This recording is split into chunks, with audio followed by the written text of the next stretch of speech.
Thank you very much. Hey, it's Kaufman is Alive. I look at comic books new and old. Thanks for clicking on the video. Welcome to the show. Today I'm looking at a new comic book, X-Manhunt Omega #1 by Marvel Comics. This is a giant-sized issue. It's $6.99. I got a variant cover here by Tony Daniel. Nothing really too special about this cover. I just got it because it was a variant cover. I've seen the artwork for the main cover quite a few times in some previews and such, so hadn't really seen this piece yet and just thought it was a cool cover. Definitely shows us what's going on in the book, which is a plus. You know, I like that. So got Cyclops coming through a magic portal here, going after Professor Xavier.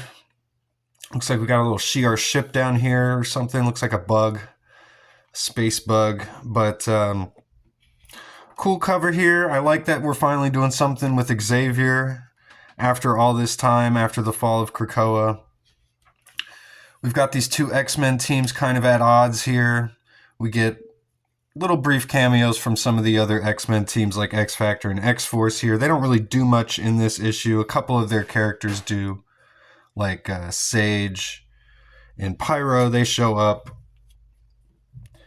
but basically we got Cyclops here.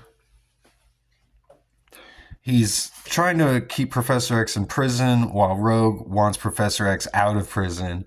And her justification is that characters like her and Storm, Gambit, Wolverine, they all started off on the wrong side of the law. So she sees a path of redemption for Xavier. And Cyclops wants him to stay in prison because Cyclops actually witnessed, you know, the atrocities that Xavier conducted back at the end of Krakoa, and he thinks that the fact that the humans already have Professor X in prison, he's like their big catch, so they won't go after other mutants. So we got Storm, and she's actually on the side of Rogue here. She's trying to let Xavier escape, and Xavier's escaping because he's trying to get back to the Shi'ar Empire and save his daughter, who's been kidnapped. So his wife Lilandra is going to take him back out into space. So he's going to leave Earth, which is kind of his bargaining to get out of jail. So, and she's got this big, like, giant robot kaiju. I don't know where that fits into storyline or anything, if that's something that has been going on in the Storm Solo series or Avengers, but Sage is going to borrow it. So Xavier's taken off on his ship, and Cyclops uses kind of a combination move here with magic, using his blaster to shoot her off, using her sword into space here. Hey, kitty. And we see Lilandra, she's trying to cut this like cancer out of Xavier's brain that's been controlling him. That's something that was put there by Cassandra Nova in 3K. So we get magic here. She blasts the ship, but then she finds out that Xavier wasn't on the ship.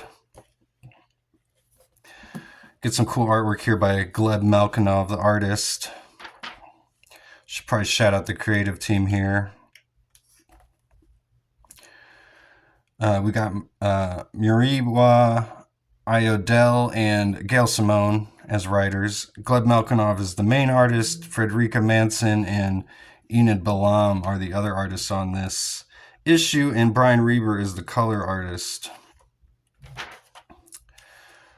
So we got Pyro showing up here, which is, I haven't been reading X-Factor, so I don't really know what's going on, but I was reading Marauders with Pyro, and he had this cool face tattoo. I liked all the character development Pyro had in Marauders, and it looks like they've just reset all of that from him, although he's still working with the X-Men, which is cool. But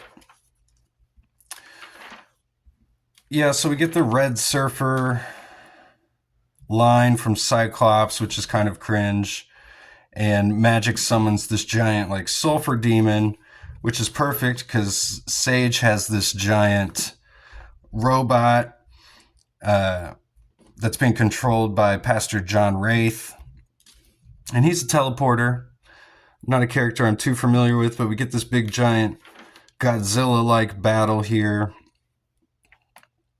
so that Xavier can escape. Magic is wounded, but she's ultimately going to be okay. And then Professor X has a an astral projection here so he can talk to Cyclops. He tells Cyclops everything that he saw that happened on the Agnew when Professor X murdered a bunch of humans. They were all just, it was all just a deception, he says. They were no actual persons. They were just simulations.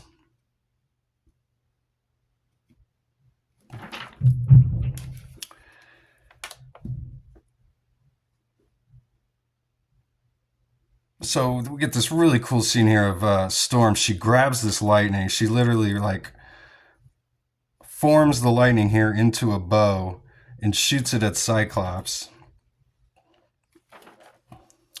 We get a cool splash page here of the X-Men all rescuing Cyclops. I don't know why she really shot the giant lightning bolt at him, but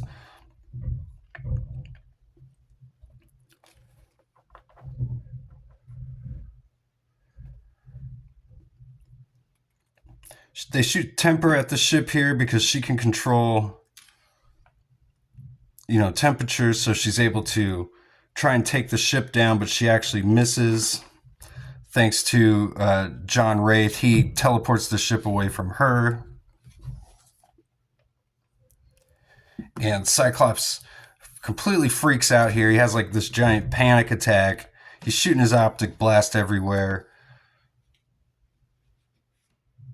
So Wolverine's the only one that can stop him. They call for Logan.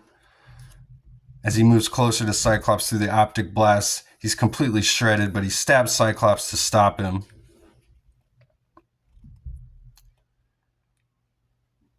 Professor X wakes up. He's had the brain surgery here. He says he feels clarity for the first time. And he tells the Lander he can never go back. And the Lander's like, you can probably go back sometime if you want to. But Professor X says he needs to go back right now and say goodbye to everybody. And the Lander says, probably not a good idea because if Phoenix were to show up, her ship isn't strong enough. Phoenix is about the only thing that could stop them. But we get a nice double splash page of Professor X saying goodbye to all the X-Men, he says, for the last time. This isn't the first time Xavier's left the X-Men, though, and it probably won't be the last time, to be honest with you.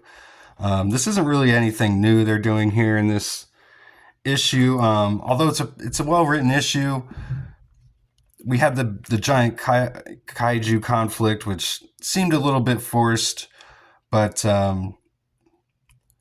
overall, I enjoyed this issue. I like the artwork in here a lot. I like that they're finally doing something with Xavier. Reminds me what they did at the end of the animated series, though, the original X-Men animated series, when Xavier left with Lilandra and all the X-Men were sad. So pretty much what we get here.